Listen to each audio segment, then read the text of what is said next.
नमस्कार, news state Madhya Pradesh Chhattisgarh देख रहे हैं आप और मैं हूं आपके साथ करिश्मा। छत्तीसगढ़ विधानसभा के मॉनसून सत्र की बात करेंगे। कल से सत्र की शुरुआत होने जा रही है और सत्र के दौरान सरकार की कोशिश अनुपूरक समेत कई विधेयक निपटाने की होगी, लेकिन कोरोना, वैक्सीनेशन, धान, शराब समेत कई मुद्दों को लेकर विपक्ष सरकार को घेरने की तैयारी में है, यानी सत्र के हंगामेदार होने की संभावना तो है। सरकार बघेल सरकार की बात करें तो उपलब्धियों के सहारे विपक्ष को जवाब देगी और आज चर्चा हम इसी मसले पर करेंगे। बातचीत के लिए कुछ खास मेहमानों का पैनल भी हमारे साथ होगा, लेकिन आगे बढ़ने से पहले देखिए ये रिपोर्ट।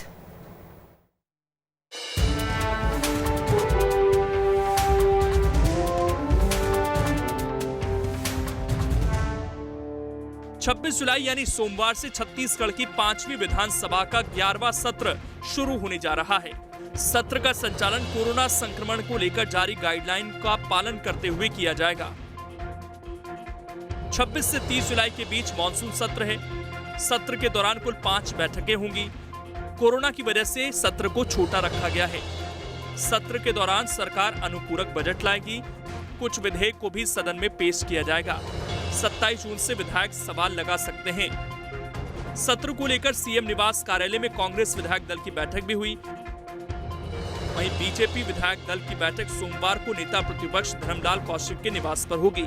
माना जा रहा है कि विपक्ष कोरोना संक्रमण और वैक्सीनेशन के साथ साथ धान खरीदी, बिगड़ी कानून व्यवस्था, शराब जैसे मुद्दों को लेकर सरकार को घेरने की कोशिश करेगी। Team news state. तो देखिए, दोनों ही पक्ष के पास मुद्दे तो कई हैं, लेकिन ये देखना होगा कि किस तरीके की यहाँ पे चीजें रखी जाती हैं। कुछ खास मेहमान हमारे साथ जुड़े हुए हैं, उनका तारुफ करते हैं। बाबूलाल शर्मा जी हमारे साथ जुड़े हुए हैं, बहुत स्वागत है बाबूलाल जी आपका, सीनियर जर्नलिस्ट हैं। इसके साथ ही रजनीश सिंह जी हमारे साथ जुड़े हुए हैं और एमएलए हैं, सीनियर लीडर बीजेपी की तरफ से, बहुत स्वागत है सर आपका भी। विकास दुबे जी भी हमारे साथ जुड़े हुए हैं, सदस्य संचार समिति छत्तीसगढ़ कांग्रेस से, बहुत बहुत स्वागत है विकास जी आपका भी। सबसे पहले बाबूलाल शर्मा जी आपके ही पास आऊंगे, किस तरीके से देख रहे हैं आप चीजों को? कल से सत्र की शुरुआत होने जा रही है, लेकिन अक्सर हमने देखा है सत्र के दौरान जनता से जुड़े हुए मुद्दों की बात नहीं होती। पक्ष और विपक्ष दोनों ही एक दूसरे पे आरोप प्रत्यारोप लगाते हैं, लेकिन इस बार तो कई मुद्दे भी हैं, बढ़ती महंगाई, बेरोजगारी, कोरोना काल, वैक्सीनेशन, कई ऐसी चीजें हैं। किस तरीके से आप देख रहे हैं इस मानसून सत्र को? देखिए, सत्र छोटा है, 5 दिन का है और मैंने जो आज तक अनुभव किया है, अभी तक के मेरा जो अनुभव है वो ये है कि जो दिल्ली में सत्र चलता होता है और वहां जिस प्रकार की गतिविधियां चलती हैं उसके रिएक्शंस यहाँ देखने को मिलते हैं। वहां भारतीय जनता पार्टी की सरकार है और वहां अगर विपक्ष के रूप में कांग्रेस उससे असहयोग करती है, हंगामा करती है, किसी मुद्दे को उठा करके बाधित करती है कार्रवाई को, तो वैसा ही परिदृश्य यहाँ देखने को आता है। भले ही ये 14 लोग हैं भारतीय जनता पार्टी के, लेकिन मजबूत विपक्ष है। मेरी नजर में सब बोलने वाले लोग हैं, अच्छी बात कर लेते हैं और अच्छा मुकाबला कर लेते हैं। तो इसलिए जो है वहां जो कुछ चलता रहता है उसका रिएक्शन यहाँ देखने को मिलता है और यहाँ भी हंगामा होता है। तो अभी की जो स्थिति है उसमें इतने मुद्दे हैं इनके पास में, तो 5 दिन में उतने मुद्दों को कितना भुना पाएंगे ये इनके ऊपर है। तो अभी देखिए, सबसे बड़ा मुद्दा तो है जो शराबबंदी के लेकर घेरने वाले हैं ये, और निश्चित रूप से जो वो मुद्दा भी उठेगा। धर्मांतरण एक ताजा मुद्दा है, जिसमें एक एसपी ने अपनी ड्यूटी पे रहते हुए एक पत्र जारी किया अपने अधीनस्थ लोगों को कि धर्मांतरण हो रहा है, उसको रोकने के लिए सर्वे करो। तो ये एक मुद्दा है। बीज खाद का मुद्दा है, कमियों का मुद्दा है, धान नीलामी का मुद्दा है, धान की बर्बादी का मुद्दा है, ध्यानाकर्षण बहुत सारे तैयार हैं, कोरोना काल की स्थिति, व्यवस्था का मुद्दा है। यानी हम ये कहें कि विपक्ष के पास कई ऐसे मुद्दे हैं सत्ता पक्ष को घेरने के लिए? बिल्कुल है। स्कूल की फीस है और स्कूल खोलने का मुद्दा है। बहुत सारी चीजें ऐसी हैं जिसमें चर्चाएं बहुत अच्छी ढंग से, सार्थक ढंग से हो सकती है अगर हंगामा ना हो और इन पर सही ढंग से, जैसा अभी सत्ता पक्ष कह रहा है कि आप भागिए मत, हंगामा मत कीजिए, बहिर्गमन मत कीजिए, चर्चा कीजिए। हम चर्चा में सारी बातों का जवाब देंगे। तो जवाब जब आता है तो जनता का हित होता है और हंगामे से जनता का हित नहीं होता। राजनीतिक हित जो है वो साधा जाता है और पार्टी को फायदा होता है, पार्टी एस्टेब्लिश होने का मामला होता है और जनता का फायदा तभी होता है जब जवाब पूरा आ जाए। बिल्कुल, आपने सही कहा कि सार्थक चर्चा होनी चाहिए, जनता से जुड़े हुए मुद्दों पर बातचीत होनी चाहिए। और धर्मांतरण की जो आप बात कह रहे हैं कि मजबूरन देखिए सुकमा एसपी को चिट्ठी लिखनी पड़ी, आखिर ये धर्मांतरण इतना ज़्यादा सेंसिटिव इशू है, इसको जड़ से ख़त्म करना है और अब इसको किस तरीके से इस पर काम किया जाएगा, इस पर भी हम बात करेंगे। लेकिन विपक्ष की भी तरफ से हमारे साथ रजनीश सिंह जी जुड़े हुए हैं। रजनीश जी, किस तरीके से आप देख रहे हैं इस सत्र को, कौन कौन से अहम मुद्दे आपकी तरफ से रखे जाएंगे? देखिए, अभी हमारे वरिष्ठ पत्रकार बाबूलाल जी ने वो लगभग सारे मुद्दे को गिनाए हैं जो मुद्दे इस सत्र में आने वाले हैं जी। लेकिन हम यदि ये देखें, पंचम विधानसभा का जो 11वां सत्र हो रहा है, इसके पहले 10 सत्र, कोई सत्र ऐसा नहीं है इस सरकार आने के 2.5 साल के बाद जो पूरा के पूरा अवधि जितने दिन की नियत की जाती है उतने दिन चले। ये सरकार कोई ना कोई बहाना करके उसको सत्र को जो नियत उसको छोटा किया है। 10 सत्र का अभी तक का इतिहास है। मानसून सत्र छोटा रखे हैं और इसमें बहुत सारे विषय आएंगे। और जैसे कि हमारे वरिष्ठ नेता, वरिष्ठ मंत्री, बहुत काबिल मंत्री हैं, इसमें कोई दो राय नहीं है, बिल्कुल बहुत जानकार हैं और बहुत हर मामले में अच्छे, मतलब उनको कहा जाता है कि अच्छे लीडर की श्रेणी में उनको रखते हैं। और हम लोग भी, मैं यदि कहें तो हम लोग को भी लगता है कि मुख्यमंत्री बनने लायक भी वो नेता है, निश्चित रूप से इसमें कोई दो मत नहीं। लेकिन उन्होंने कहा कि विपक्ष पलायन न करे, तो ये जो पलायन शब्द है वो उतने वरिष्ठ नेता जो शब्द की जानते हैं, तो मैं थोड़ा डिसअपॉइंटेड हूँ। विधानसभा में आखिर चर्चा कैसे होती है? विधानसभा में चर्चा का जो माध्यम है, बाबूलाल जी बहुत अच्छे से जानते हैं, आप सब लोग जानते हैं। प्रश्नकाल 1 घंटे का होता है और प्रश्नकाल में 1 घंटे में जो प्रश्न लगा रहता है उसमें भी कई दिक्कतें हो, प्रश्न आया नहीं आया। और प्रश्न के दौरान भी मैं तमाम उदाहरण दे सकता हूँ जिसमें जो जवाब चाहिए नहीं देते। उनका जवाब का सब लिखित रिकॉर्डेड है, वो कोई हम उसको इधर उधर करके नहीं बोल रहे हैं कि इसको जो मन में आ रहा है बोल रहे हैं। जो हमने पूछा और जवाब जो आया वो सब रिकॉर्डेड, ऑन रिकॉर्ड रहता है विधानसभा में, उसमें कोई जवाब नहीं आता। और दूसरी जो बड़ी बातें हैं, हम स्थगन लाते हैं। सरकार की मंशा अच्छी है और सरकार जब बार बार कहती है कि हम भी कमी जानना चाहते हैं, हमारी क्या कमियां हैं देखना चाहते हैं, हमको भी कई चीज मालूम नहीं रहती, विपक्ष के माध्यम से मालूम पड़ता है। तो मैं आपके माध्यम से रिक्वेस्ट करूंगा सरकार से और माननीय संसदीय मंत्री जी से कि हमारे स्थगन को रोज स्वीकार करें और उसमें चर्चा कराएं। तभी चर्चा जब कराएंगे तभी तो उसमें सार्थक बस होगी ना। हमने लाया धर्मांतरण पे, जैसे बाबूलाल जी ने कहा, खाद, बीज, बिजली का संकट है, शराबबंदी है, युवाओं को बेरोजगारी भत्ता है, इसमें हम स्थगन लाए तो उसको स्वीकार करके चर्चा कराए और सरकार अपना व्यू रखे, हम अपना बताएंगे। लेकिन ये करने वाले नहीं है। देखिएगा, कल ही से ये शुरू होने वाला है, ये सिर्फ और सिर्फ बोलने के लिए है। और इनका जो संसद में जो हल्ला है, उनका विषय देख लीजिए कि क्या विषय पे कर रहे हैं, किस विषय पर वो क्या चाह रहे हैं, और हमारा विषय देख लीजिएगा रोज 5 के 5 दिन की हम किस विषय पे जी। ठीक है सर, मैं लौटूंगी आपके पास। विकास दुबे जी, ये कहा जा रहा है विपक्ष की ओर से कि सत्ता पक्ष सवालों को नहीं सुनती और इस बार तो कई मुद्दे हैं। पूरी तरीके से शराबबंदी का भी घोषणा पत्र में वादा किया गया था, हालांकि अब वो किस तरीके से पूरा होगा इसमें भी अभी काफ़ी ज़्यादा असमंजस है। किस तरीके से देख रहे हैं आप, क्या जवाब देंगे? करिश्मा जी, मैं सबसे पहले कहना चाहूँगा कि हमारे साथी रज्जी जी ने पहले ही आरोप लगा दिया सत्र शुरू होने से पहले कि सत्ता पक्ष सुनेगी नहीं। अगर आप नकारात्मक सोच के साथ सदन में जाएंगे तो आप चर्चा कैसे करेंगे? आप वहां पर आइए, प्रश्न कीजिए और बराबर आपके प्रश्नों के उत्तर को सुनिए। आप अभी से सोचते हैं कि एक बहिर्गमन हो जाएगा, स्थगन नहीं लाने दिया जाएगा। आपको जनता की सेवा के लिए विपक्ष की मुद्दा निभाने का कार्य मिला है, आप अच्छे से निभाइए। बिल्कुल हमारी सरकार, कांग्रेस की सरकार, आपके हर सवालों का क्रमशः जवाब देगी और जो कि जनता के हित के लिए जरूरी है, बिल्कुल। और ये सोचना कि जवाब नहीं देंगे, अभी से आप पूर्वाग्रह से ग्रसित हैं, तो सकारात्मक चर्चा कैसे करेंगे? पहले अपने मन को, अपने मस्तिष्क को सकारात्मक भाव में लाइए और आइए चर्चा में। हमारे सारे विधायक मंत्री आपकी जवाब देने के लिए बैठे हैं। ठीक है, लेकिन ये एक बात तो बताएं ना विकास जी, इतनी सारी चीज़ें हैं, धर्मांतरण एक बहुत बड़ा मुद्दा है, बस्तर की बात करें तो वहाँ पर हम देख रहे हैं कि अभी आपने बोला ठीक तरीके से, वहाँ पे कांग्रेस की भी तरफ से अगर हम देखें अभी तक कोई जांच दल नहीं बनाया गया, उन जनप्रतिनिधि नहीं पहुँचे उन तक, उनसे न जाना कि आखिर जोर ज़बरदस्ती करके धर्मांतरण कराया जा रहा है। ये समस्या बढ़ती जा रही है। शराबबंदी की समस्या, शराब की खपत बढ़ती हुई जा रही है, महंगाई, बेरोजगारी तो आप जानते हैं कि क्या हालात हैं जी। इसका क्या जवाब देंगे? फिर आपके पास इसका भी तो जवाब होना चाहिए ना। और फिर आप कहेंगे कि हाँ 2.5 साल हो चुके सरकार को, फिर इसके बाद इलेक्शंस की तैयारियों में आप लोग लगेंगे, तो वक्त ही कितना बचा?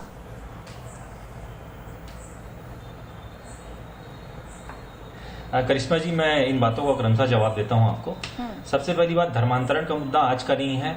जब बीजेपी की सरकार थी तब भी धर्मांतरण होता था, दिलीप सिंह जूदेव जी उस पे लगे रहते थे।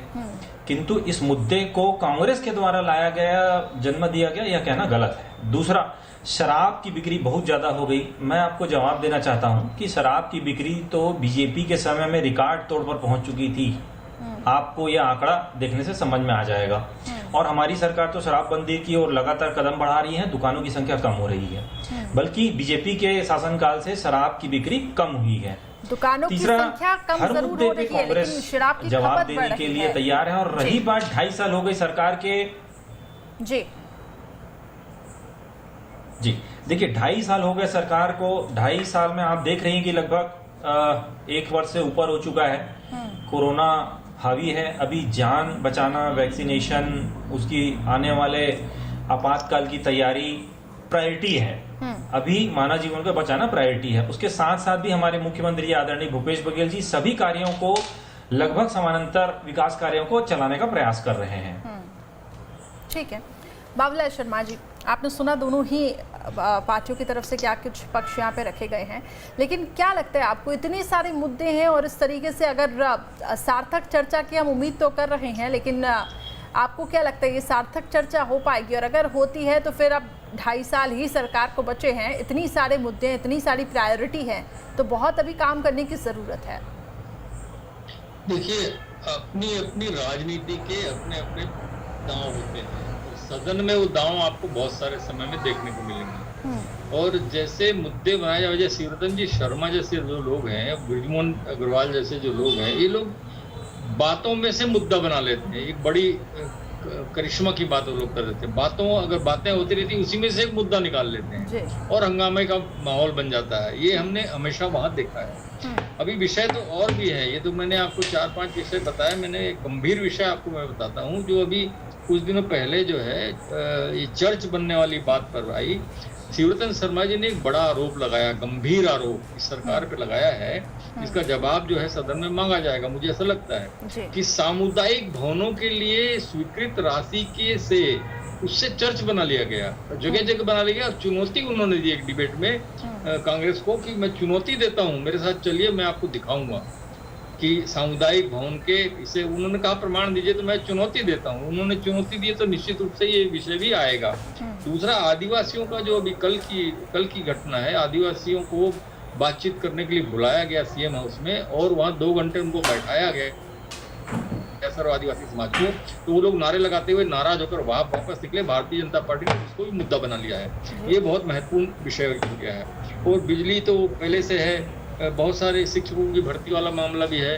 तो हंगामा होने का तो पूरे आसार हैं। और चर्चा अगर हो जाए तो मैं समझता हूँ ये इतने अच्छे विषय हैं, इतने शानदार विषय हैं, अगर चर्चा ढंग से हो जाए तो सरकार की मंशा स्पष्ट समझ में आ जाएगी। शराबबंदी का मामला है, जैसे मैं व्यक्तिगत रूप से ये मानता हूँ शराबबंदी करना कोई मजाक बात नहीं है। हमारे आदिवासी बाहुल क्षेत्र है और आदिवासियों के लिए शराब पूजा का केंद्र है। पूजा में उनको लगता है शराब, तो उसको कैसे करेंगे, इस पर जो है वो अच्छे ढंग से कोई बात आ जाए सरकार की तरफ से, उनको कहने दिया जाए कि आप बताइए आप कैसे करेंगे, अभी तक क्यों नहीं किया और कैसे करेंगे, तो एक बात अच्छी सामने आएगी, जनता को समझ में आएगी।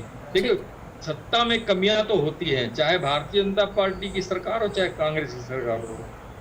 सिस्टम और सत्ता अपनी स्थायी कमियां उनके अंदर में होती है। उन कमियों को ही अगर वहां पर उठाया जाए तो दुनिया जानती है, पूरे सब लोग जानते हैं ये सत्ता सिस्टम में क्या होती है, क्या कमजोरी। जब कुर्सी पर आदमी बैठता है तब उसको सारी चीजें समझ में आती है। इसलिए जो है मैं सत्ता से अच्छी बातें निकाली जाए और विपक्ष का काम यही है कि सत्ता से जो उसकी मंशा है वो सामने सदन में आ जाए, जो रिकॉर्ड बन जाए और आगे उनसे पूछा जा सके कि आपने सदन में ऐसा कहा था, अब क्यों नहीं कर रहे हैं। ठीक जी बिल्कुल आपने सही कहा, और सरकार है तो सवाल तो बनते ही हैं, सरकार से ही सवाल पूछे जाएंगे। विकास जी, रजनीश जी, मैं चाहूँगी अब आप लोग आमने सामने आए। देखिए, कई ऐसे सवाल हैं जो कल के सत्र में गूंजने वाले हैं, लेकिन अब ये देखना होगा कि किस तरीके से सत्ता पक्ष की भी तरफ से जवाब आते हैं। कुछ मुद्दों को अगर हम गिने, कोविड काल में जो अव्यवस्थाएं हुई हैं, वैक्सीनेशन को लेकर जो छत्तीसगढ़ में राजनीति हुई है, धान संग्रहण केंद्रों को लेकर जिस तरीके से जो धान की बर्बादी हुई है, शिक्षकों की भर्ती प्रक्रिया में देरी हुई है, सिलगेर प्रकरण को लेकर आदिवासी समाज की नाराजगी। विकास जी, सुनते जाइएगा ध्यान से। प्रदेश में बढ़ती खुदकुशी की घटनाएं, युवाओं के बीच में बढ़ती बेरोजगारी, छत्तीसगढ़ में शराबबंदी जो कि आपके घोषणा पत्र में वादा था, केंद्र सरकार की योजनाओं का क्रियान्वयन। आप समझ रहे हैं कितने ज़्यादा मुद्दे हैं, और पक्ष और विपक्ष में दोनों से ही कहूँगी, विपक्ष का काम है इन मुद्दों को मजबूती के साथ उठाना, हंगामा करने की बजाय आप एक सार्थक चर्चा कर सकते हैं। इतनी सारी जटिल समस्याएं हैं, और जिस तरीके से बाबूलाल शर्मा जी ने कहा, शराबबंदी कोई मजाक नहीं है। आदिवासी समाज में अगर हम ये देखें तो कहीं ना कहीं ये चीज़ें धार्मिक आयोजनों में इसका इस्तेमाल महुए का किया जाता है, तो ऐसे में बहुत ज़रूरी होगा कि आप उस वर्ग को भी कॉन्फिडेंस में लाएँ। तो अब कैसे आखिर ये चीज़ें बैलेंस होगी, और अगर इस पर सार्थक चर्चा होती है तो ये प्रदेश के लिहाज से एक अच्छी बात है। सबसे पहले विकास जी आपसे रिएक्शन, फिर उसके बाद रजनीश जी आप काउंटर भी कर सकते हैं।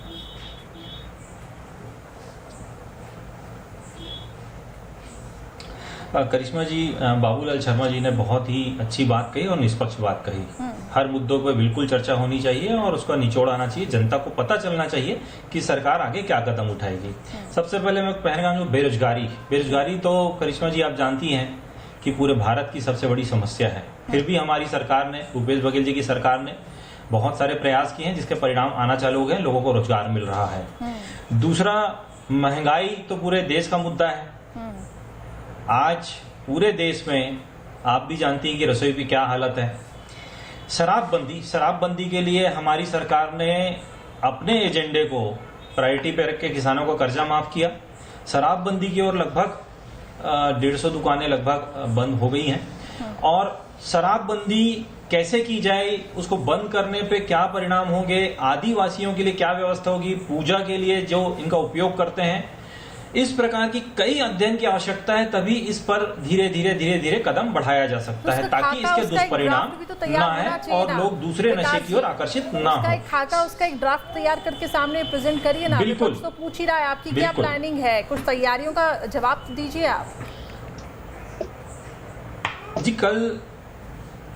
कल चर्चा पे देखिए, ये विधानसभा सत्र नहीं है कि, तो मैं आपको एक मजमून बता देता हूँ।